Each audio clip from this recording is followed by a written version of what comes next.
Les commerçants des marchés pirates le long des avenues Kato, Itaga, Louvois et consorts sont aussi concernés dans le processus de relocalisation vers les marchés provisoires conçus pour abriter les vendeurs du grand marché jusqu'à la fin des travaux.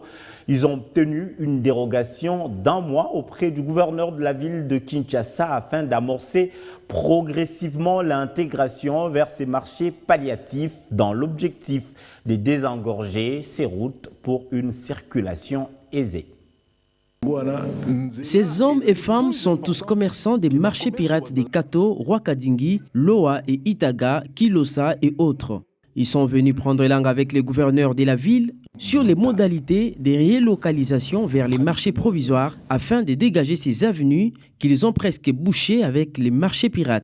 Et c'est en conformité avec l'instruction des premiers des Kinois dans le but de faciliter la circulation.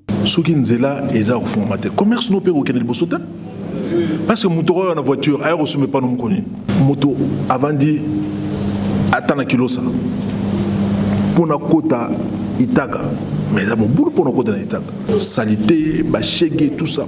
Alors qu'est-ce qui se passe dans Mboka Biso tout ça ba égoïste tout banza teke yozo tekawa mito isa balabala bas macadam ça coûte cher 1 km ça coûte au moins $1 million sur les balabala mke so ba ba caniveau ba ba valoir et commis ba millions et belé.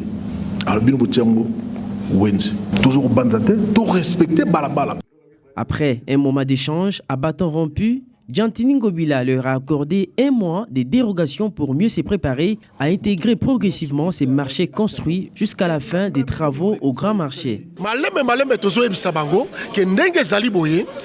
Nous leur disons petit à petit de prendre leur mal en patience, car le grand marché Moulou est encore en construction. Nous allons le mettre d'abord à côté et dégager la route ensuite. Nous allons vraiment veiller pour faire respecter la volonté de l'autorité.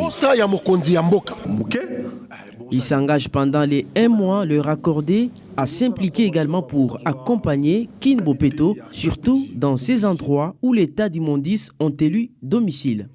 On ne s'attendait pas à ce genre d'accueil de la part du gouverneur Ngobila. Il nous a bien accueillis et on a échangé vraiment à bâton rompu. Nous comprenons que Kinbo Peto demande assez de moyens. Et les commerçants, même les étrangers qui vendent là, ne payent aucune taxe.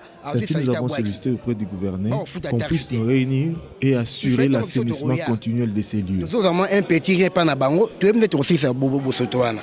En attendant l'érection du grand marché moderne avec une capacité de 62 000 places et 500 magasins, ces vendeurs des marchés pirates, des avenues riveraines, devront dans les mois rejoindre d'autres commerçants vers les marchés provisoires des 24, Kabinda, Rai et tant d'autres. L'hôtel des villes prévoit d'en construire d'autres.